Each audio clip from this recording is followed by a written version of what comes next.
Today on Emerging Tech Horizons, U.S. Indian technology cooperation under INDUS-X.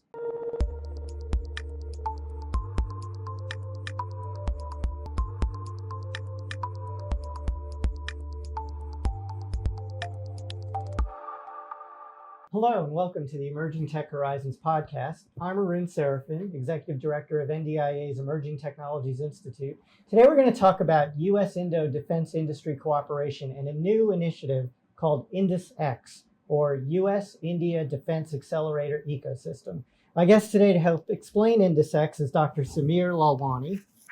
Samir is a senior expert on South Asia at the U.S. Institute of Peace. He's also a non-resident senior fellow with the Center for Strategic and Budgetary Assessments. He's a term member with the Council of Foreign Relations, a contributing editor to War on the Rocks, and on the side got a PhD from MIT in political science. So please join me in welcoming Samir to today's podcast. Thanks for being here, Samir. Thanks for having me on. So I didn't do your bio justice, so give us a little bit more about your background and how you got to USIP Sure. and what you're working on today. Yeah, so first of all, I work at the U.S. Institute of Peace, which not many people know what it is, even though we all see that building when we cross over the bridge over the Potomac. So the U.S. Institute of Peace is a quasi-federal entity established by Congress, funded by congressional authorization, but also through interagency agreements with the executive branch. But we are not part of the executive branch. So we serve a lot of functions, some research and analytics, some convening, some trial balloon testing of ideas and engagements, but not officially part of the interagency system. So how did your career trajectory get you there? So I, as you mentioned, I went to graduate school at MIT, did my PhD work in political science. I spent a lot of time thinking about counterinsurgency in Afghanistan, Pakistan. That was my dissertation work, was looking at like that dynamic in South Asia. Ended up coming to DC to go to the RAND Corporation first, then the Stimson Center. Spent a lot of time looking at nuclear escalation dynamics, particularly in South Asia. And at some point when coin sort of fell out of fashion, I started thinking more about the U.S.-India defense relationship because I've been looking at the national security architecture on the Indian side. And that led me to a pathway of doing some of the usual think tank stuff, track twos, reports, analytic work. What are track twos?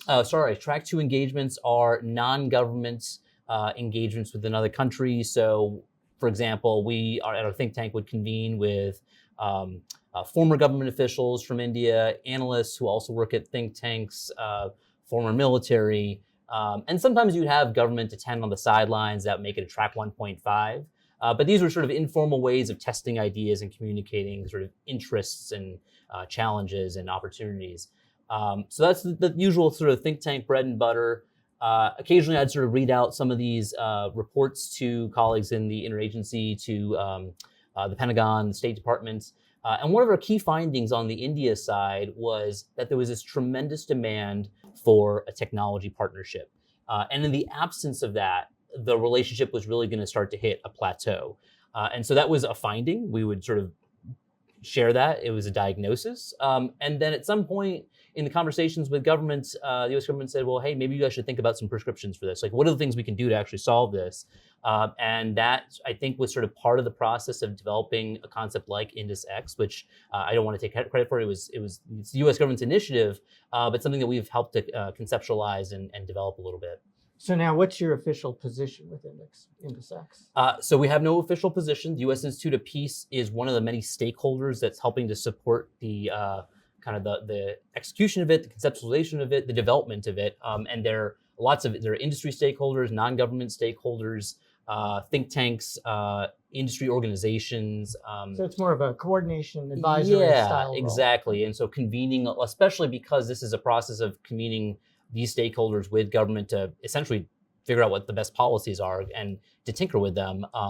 That is the role I think that USIP has been playing, is that convener. Great. So we danced around it now. Yep. You're working on INDUS-X. So what exactly is INDUS-X? So it's a mouthful, but basically I think INDUS-X's objective is, and let's do an ends, ways, means approach here, right? So the ends, I think, are essentially to build greater connective tissue between the private sector, the defense technology and dual use and deep tech private sectors in India and the United States for the objective of producing capabilities that both sides can use and then generating the requirements that would lead to those capabilities, both the R&D as well as the commercial technology developments. And that's, for the sake of the technologies themselves, but also to build sort of greater bonds within the relationship. The mechanism to do that is the private sector. That sort of is seen to be sort of the new opportunity space.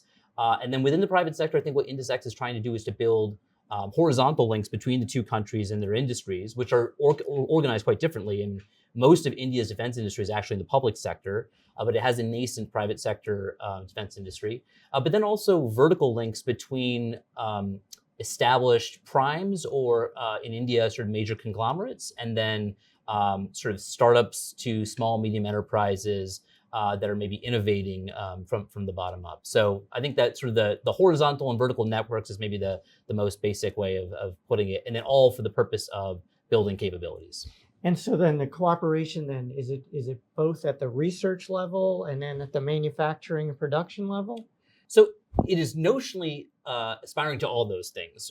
It is, and there have been in the past collaboration between our research labs, but I think they're fairly limited, and it's a little more challenging to start there. So I think the greener space is in the private sector first and foremost, seeing if there are possibilities for industrial partnerships between a U.S. prime and an Indian startup that might have a new sensor or a subsystem that prime might want to acquire and put on its platform or integrate into its system. And that can be then exported to the global market. That could be exported to the Indian government, to the U.S. government. But I think the initial stage is sort of the private sector collaborations.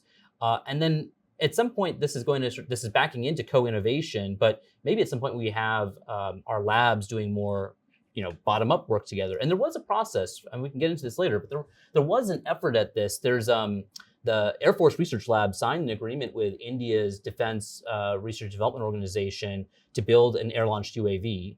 I think the agreement was signed in 2021, but the timeline for this, because we're working through bureaucratic processes that are very unfamiliar with each other, the timeline was expected to be 4 to 7 years. And at that point in time, innovation has sort of outpaced the research process. So I think there was a novel idea to start at the private sector first and then see if we can work backwards from there. Yeah, you mentioned some of the past efforts at cooperation, and many of our viewers may not know about the history of U.S.-Indo cooperation in military matters. Even from someone like me coming from the Hill, I remember the stories of Senator Ted Stevens from Alaska serving during World War II in India and flying over the hump, I guess, to support operations in China. That's one example that people may not know about. How is the history of U.S.-Indian cooperation in these areas been? Yeah, so I'd say there's been peaks and valleys. The peaks, probably the one we can point back to from 1962, India fought a war with China. And in that war, the Prime Minister of India basically, even though India was a non-aligned country, sought assistance from the United States at a really rapid pace. So the U.S. quickly ferried in military assistance to support the Indian military. And the war was going so badly for India that at some point they asked for U.S. fighter squadrons to provide air defense and force protection and probably even some close air support that they were seeking. But the war ended before the U.S. could respond to that request. But I think there was a belief, and there's some analysis in the United States, that there's a belief that President Kennedy would have authorized that. So we would have had a fairly significant military commitment, even though there already was pretty significant military assistance. Following that, we did an air defense exercise with the Indians. The original Quad was actually the U.S., the U.K., Australia, and India doing a major air defense exercise in the aftermath of that war. So that was a peak. Then there's a valley for about 20, 30 years. Cold War happens, it's ongoing. India leans towards the Soviet Union for a variety of reasons, but it sort of gets most acute in 1971 in their war with Pakistan. Coming out of the Cold War, there's a thaw in the relationship. It really sort of picks up in 2000, 2001. Bush administration opens up the relationship with a nuclear deal that kind of removes a lot of the restrictions on our engagements, particularly the export control restrictions. And then you see initiatives that are building in defense cooperation, defense exercises. The Malabar exercise has been going on for almost 2 decades now. It originally was a U.S. India exercise, starts to pull in Japan, then eventually Australia. You had a defense technology initiative that was pursued in the Obama administration, again in 2012 when you were in government, called the Defense Technology and Trade Initiative. And it was a really good idea, essentially trying to build this technology cooperation and pursue defense trade and U.S. arms sales to India. It ran aground because I think ultimately there was a dispute that the systems could never work out as to what the priority was. Was it trade or was it technology development? And each party had their own prior on this. So the process was a learning experience, I think, for both sides, and ultimately did not lead to the outcomes they had hoped. But there was a lot of learning in the process, and I think probably paved the way for some of the breakthroughs we've seen recently. So, for example, there was a long-time joint working group on aero engines and jet engines in the DTI process. Never went anywhere, or it probably went places and then sort of ran aground. But last year, the U.S. government announced that GE was going to, that there was approvals for GE to build engines in India for F414 engines that will be used to power Indian indigenous fighter jets, giving them sort of greater longevity. I don't think that process would have happened without the DTI process. So sometimes you have to fail a lot of times in order to sort of make the breakthroughs. DTI was the Defense Technology and Trade Initiative. Okay. I think there was always a dispute even as to which word was prior, so I might be mixing it up. It's okay. So there's this rich history of scientific cooperation. You mentioned a bunch of which I didn't realize, industrial cooperation that's been going on. Plus, there's all of you and I are sitting here because of the people exchange. That's right. That's right. The Indian people coming here, more and more Indians going back to India, Americans, and then a lot of business to business cooperation. Right. So then I guess this is why this makes it an ideal time to pursue something like INDUS-X. So, what other things are you sort of looking at to say that this is the right time to do this? Yeah, so I think there's probably some push and pull factors. Again, India's had this long time demand signal. They want an advanced technology partnership. For the longest time, and during the Cold War, India believed it was only getting it from the Soviet Union. And even at the end of the Cold War, the Russians helped the Indians a lot when it came to missile development, when it came to nuclear propulsion for submarines. Even today, one of the most advanced cruise missiles that India not only produces for itself, but also exports to some of our partners like the Philippines, is a BrahMos missile that's a co-development process between the Indians and the Russians. So they're pretty tied in with Russian R&D, science and engineering, but they've always wanted to work with us. And there's a lot of good reasons why it makes sense to do it at this time. The most obvious one being that we're both facing down a challenge of China that's become more assertive and aggressive on India's borders and amongst areas that we care about, including our partners and allies in the Pacific. And so we have always common think about cause. China facing the Pacific and pointing towards us, but turns out they have other borders as well. They tend to pick fights with lots of folks, including the Indians. And it was been picking up since 2013, really since President Xi came to power, but it really became most acute in 2020. There was a major clash on the India-China border that resulted in the first deaths on that border of Indian and Chinese personnel in 50 years. So it was sort of a punctuation point in sort of declining relationship that then really opened the doors for greater U.S.-India cooperation. And then I think on our side, we've come to a realization, and it's most sort of evident through the National Defense Strategy, that we need partners and allies, not just in name, but in sort of functions, right? We need them for burden sharing in operations, burden sharing in defense industrial base and supply chains. So seeking partners that are capable, that have mass like India is an important element. And then on the Indian side, I think I mentioned this earlier, the defense sector has been sort of largely the public sector for decades. But the current government in India has actually been quite favorable to opening up to the private sector, both to the conglomerates, but also creating lots of opportunities for startups to come into the ecosystem. So that the opening on the private sector from the Indian side has also created sort of a window of opportunity. So there's a history of this. There's a moment in time which kind of makes sense. So what are some specific examples of activities that are being planned or even underway already under INDUS-X? So I think there's a first stage of just procedural, how do we get our bureaucracies to work together? And one of the innovations of INDUS-X that's different from DTTI is picking the right actors that are more nimble to lead the charge. So in the United States, it's OSD policy, I think, has been overseeing it, but ultimately this is going to be led by the Defense Innovation Unit. which just has sort of more nimble transaction authorities and sort of engagement capacity. So the Undersecretary for Policy is the notional lead. But yeah, I sometimes I wonder who the actual lead is, but I think it is at least it is being gestated and conceived in policy. But I think ultimately the lead will be DIU is my sense of things. Okay, and if it's DIU, then there's a signal there, right? There's I think a certain so. speed we're looking at. There's a certain Absolutely. new technologies we're looking at, Yes, right? And yes. it's tapping into India's burgeoning or well-grown software industry, those Definitely. sorts of things, drones and that sort of advanced autonomy, technologies. robotics, all that. And then on the Indian side, what's also pretty novel is that they created essentially their own DIU equivalent called Indian Defense Innovations for Defense Excellence, which is also sort of a public-private kind of entity, partly owned by their Ministry of Defense and partly independent. So it's got a weird sort of authority as well. But that also gives it sort of a lot more ability to move with speed, to hire differently, to seed grants to innovators at a more rapid pace, and then to sort of scale from there. So I think those are going to be the just that procedural element. I think sort of changes the way in which we approach defense cooperation, defense innovation cooperation.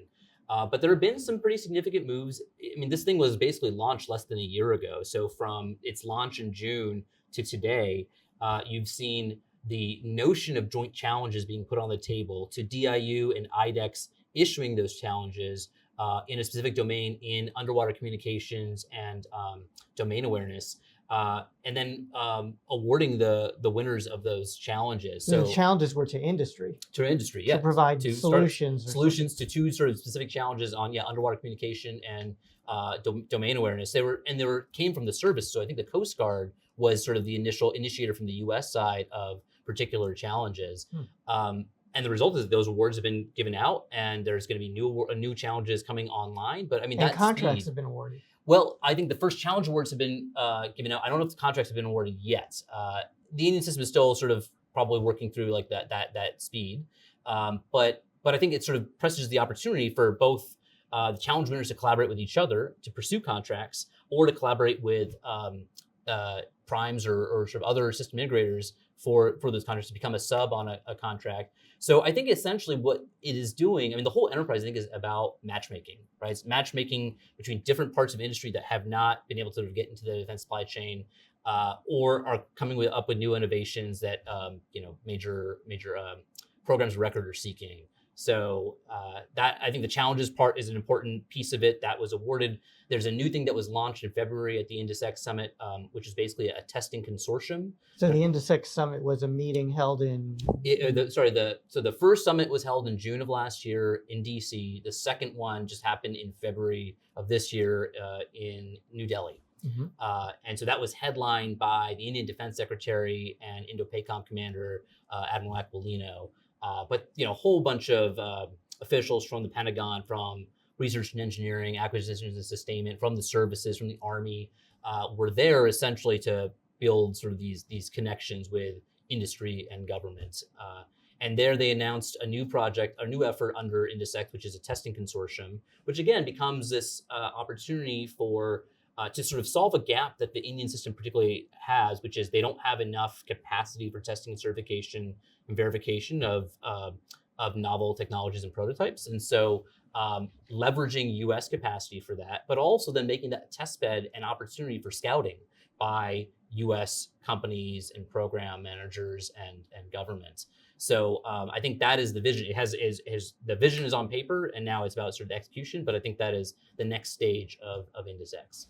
And I know that in some of the rollout activities and some of the papers put out by yourself and by the department, we've called out some activities that are already underway. I think there was something about Penn State doing collaborative research. What's that? Yeah, so Penn State has been leading sort of this academic track with India's Institute of Technologies. They have a number of institutes of technology. And it's basically trying to sort of figure out what are the kinds of challenges that academia can work on together.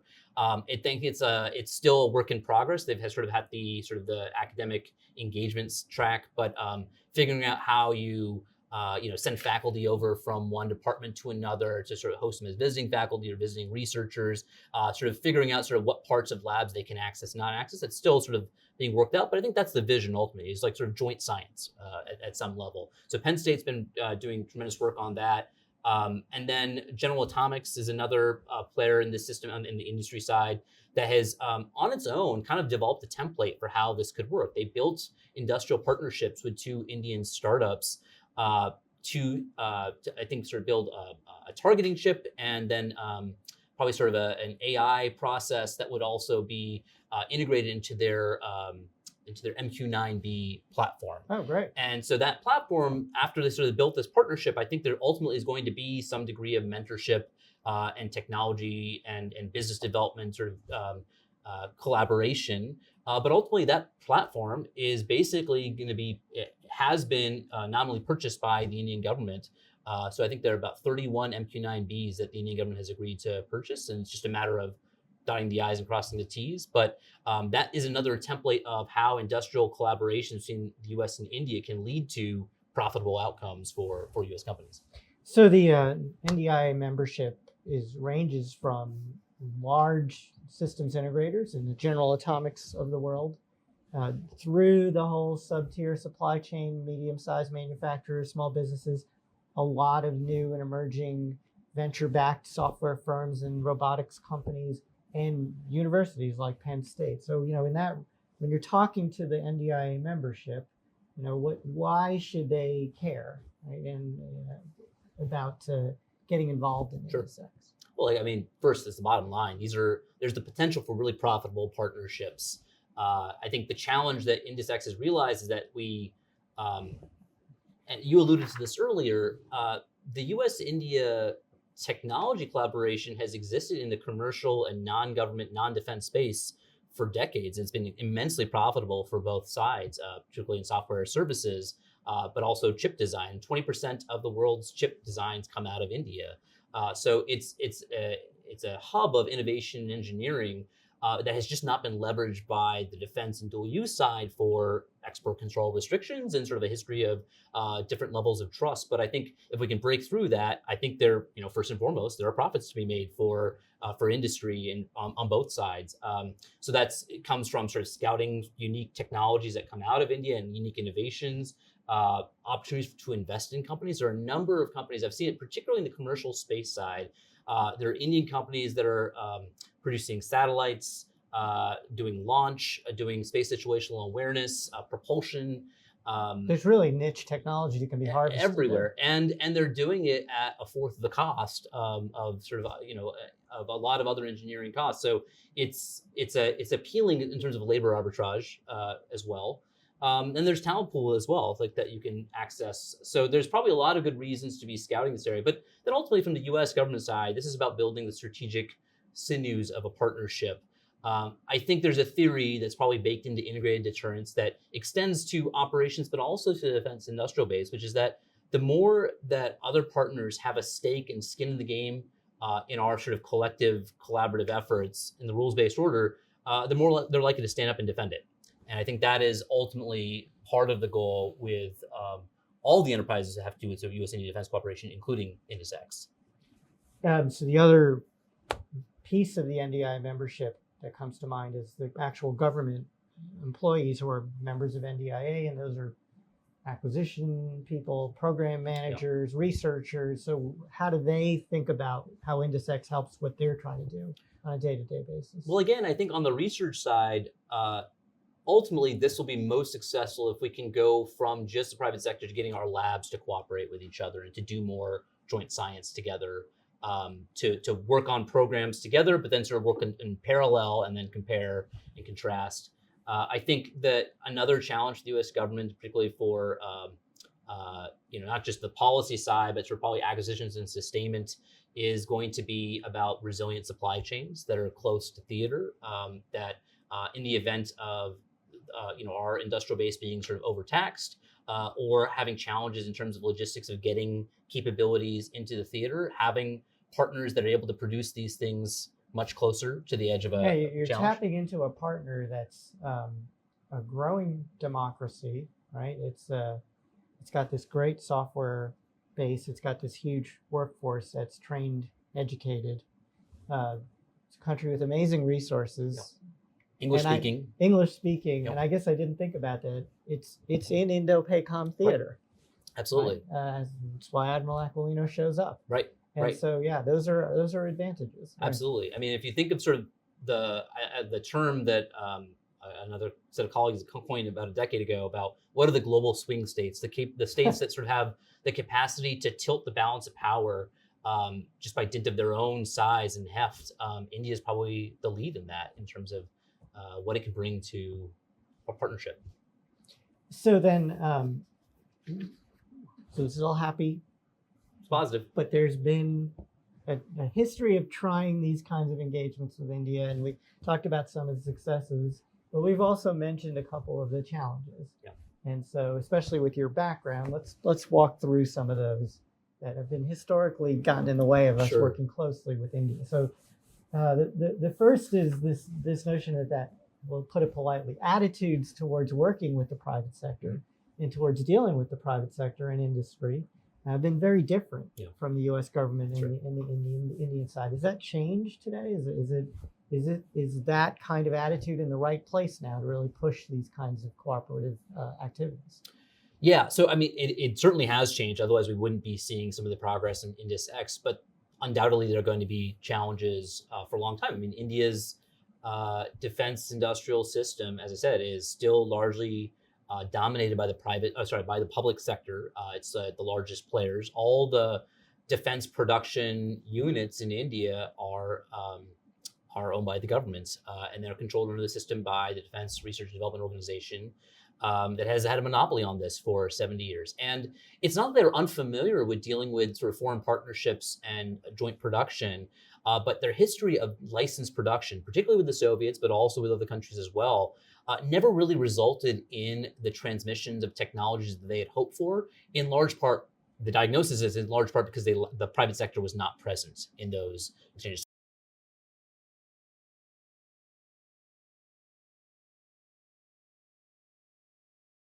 The most important thing we need is to have self-reliance in our defense industrial capacity.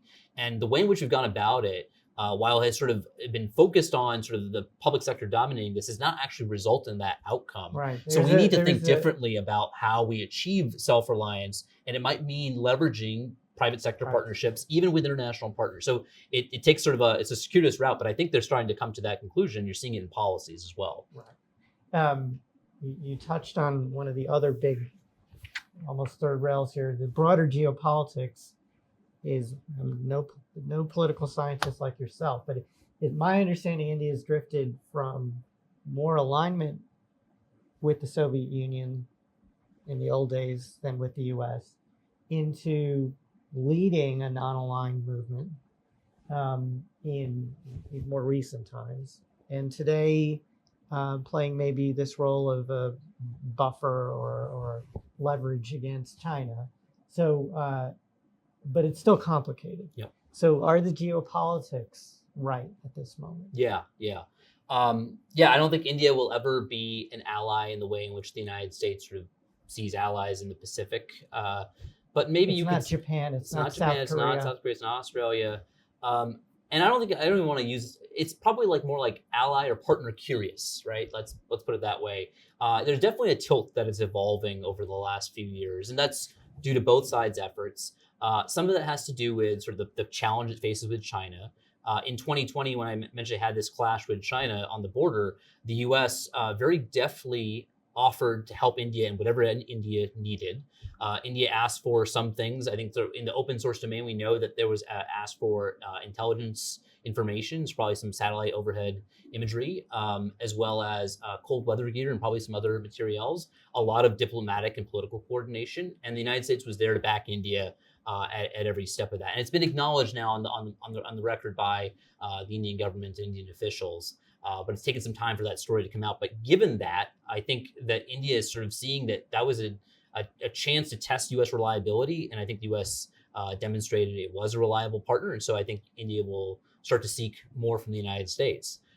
Simultaneously, I think the U.S. sees that India can be a formidable partner in this concept of integrated deterrence when it comes to China.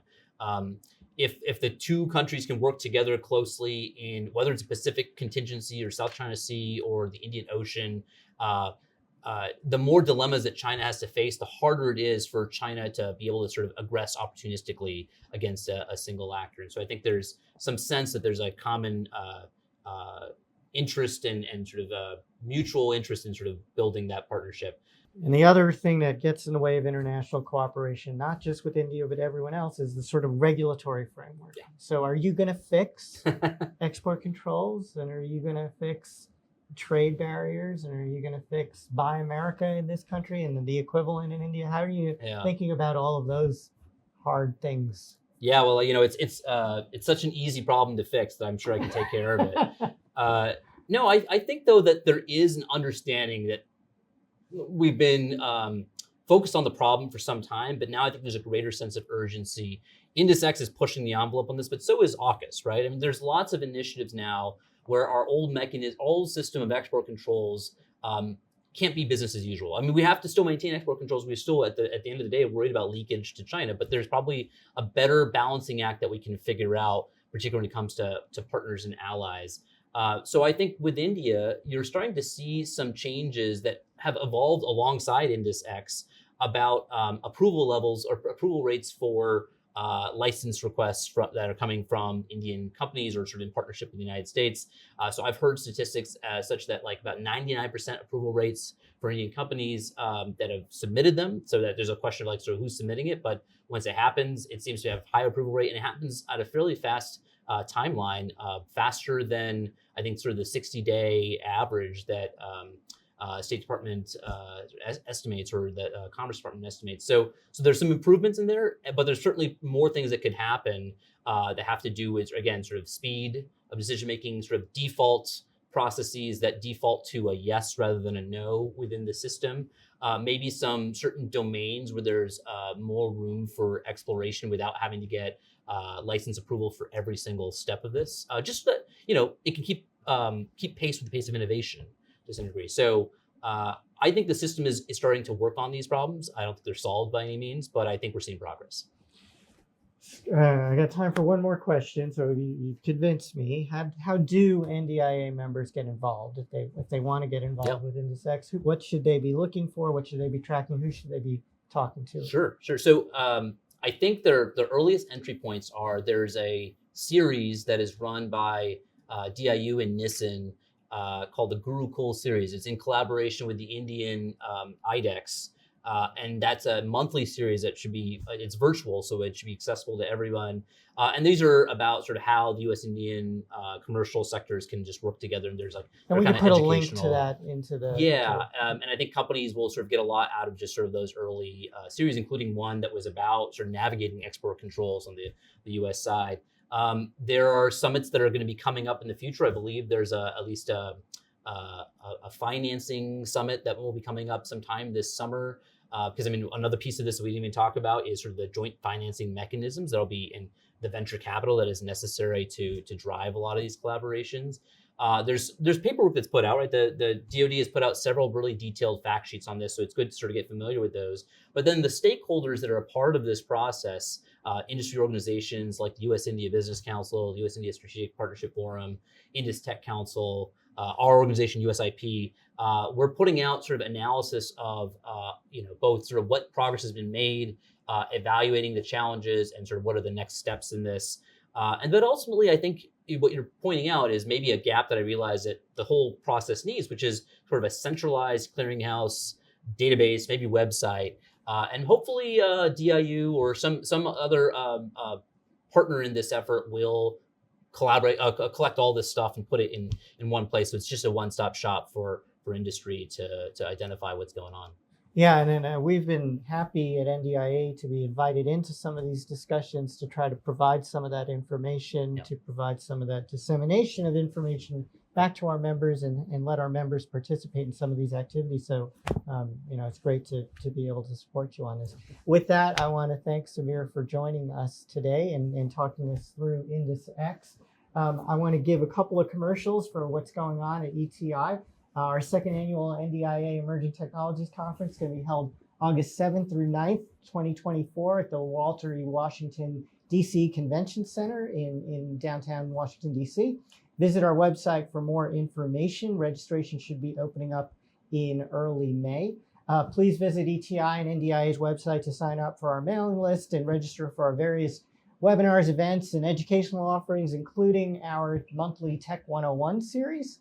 If you enjoyed this podcast, don't forget to hit the like button and subscribe to our channel to stay up to date with all our latest content. Special big thank you to Melanie Yu and Daniel Park for producing this content. With that, I want to thank you so much for tuning in to Emerging Tech Horizons.